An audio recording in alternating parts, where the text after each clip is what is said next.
भोरंज विधानसभा क्षेत्र में चुनाव प्रचार के दौरान पत्रकारों के सवाल के जवाब में लोकसभा कांग्रेस प्रत्याशी सतपाल रायजादा ने केंद्रीय मंत्री अनुराग ठाकुर पर निशाना साधा है। लोकसभा कांग्रेस प्रत्याशी सतपाल रायजादा ने अपने चुनाव प्रचार अभियान के दौरान भोरंज विधानसभा क्षेत्र में करीब 1 दर्जन नुक्कड़ सभाओं को संबोधित किया। लोकसभा कांग्रेस प्रत्याशी सतपाल रायजादा ने कहा कि केंद्रीय मंत्री अनुराग सिंह ठाकुर ने जीत हासिल करने के लिए राजेंद्र राणा को गले लगाया है। उन्होंने कहा कि वो फौजी के बेटे हैं। यदि उनके पिता के मान सम्मान को किसी ने ठेस पहुंचाई होती तो वो कभी भी ऐसे नेता को गले नहीं लगाते। उन्होंने कहा कि पूर्व मुख्यमंत्री प्रेम कुमार धूमल एक बुजुर्ग होने के नाते पूजनीय है। जिस व्यक्ति ने धूमल को मंच से भला बुरा कहा, उसे महज चुनावों में जीत के लिए केंद्रीय मंत्री अनुराग ठाकुर ने गले लगा लिया। उन्होंने कहा कि बिके हुए नेता चुनाव नहीं जिताते हैं, चुनाव जनता के बलबूते जीते जाते हैं। केंद्र की भाजपा सरकार के खिलाफ लोगों में जन आक्रोश है।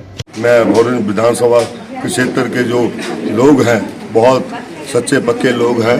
इतने अच्छे तरीके से बैठकर इतनी धूप में भी मुझे वो सुन रहे थे और मैं लेट भी हुआ हूँ और उन्होंने कोई शिकन तक नहीं मैंने देखी मेरे इतने लेट होने के बाद। यहाँ की जनता में मैं उनको धन्यवाद करना चाहूँगा सबको।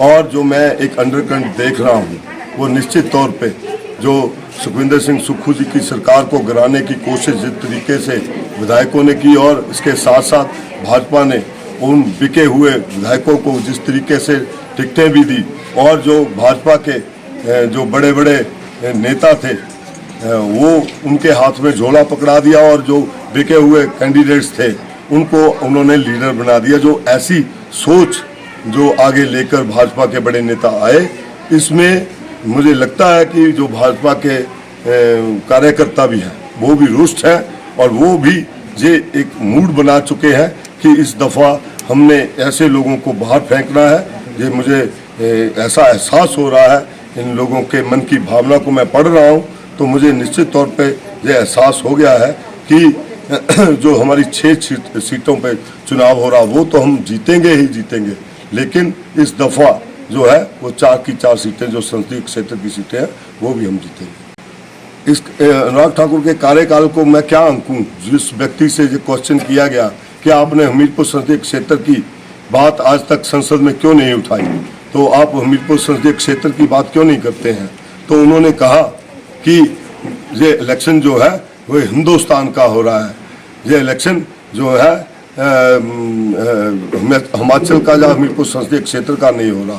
तो मैं उनसे पूछना चाहूँगा, आप तो जहाँ से चुनकर गए थे, आपको तो यहाँ की बातें उठानी थी। और मैं ये भी पूछना चाहूँगा, क्या हिमाचल प्रदेश या हमीरपुर संसदीय क्षेत्र जो है वो हिंदुस्तान का हिस्सा है या नहीं है? जहाँ के नागरिक जो है, जहाँ के लोग जो हैं, जहाँ के बच्चे जो हैं, क्या वो हिंदुस्तान का हिस्सा नहीं है? मैं यही पूछना चाहता हूँ। बिल्कुल मैंने ठीक कहा है। अगर मेरे पिताजी के, मैं एक फौजी का बेटा हूँ, अगर मेरे पिताजी के मान सम्मान को किसी ने ठेस पहुँचाई हो और किसी ने उनको गलत कहा हो और मंचों से गलत कहा हो और इतना बुरा कहा हो कि खुद हम भी सुनते हुए कई बार वो हो जाते थे, क्योंकि धूमल हमारे लिए पूजनीय है, बुजुर्ग है।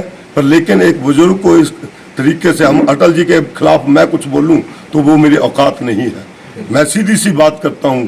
और अगर उनके खिलाफ जिस व्यक्ति ने इतना कुछ कहा हो, आज उसको गले लगा लिया इसलिए कि वो जीतना चाहते हैं और जीतने के लिए वो किसी भी हद तक कर सकते हैं, वो करें, कुछ भी करें, पर लेकिन जिताती जनता है, ये बिके हुए लीडर नहीं उनको जिता पाएंगे।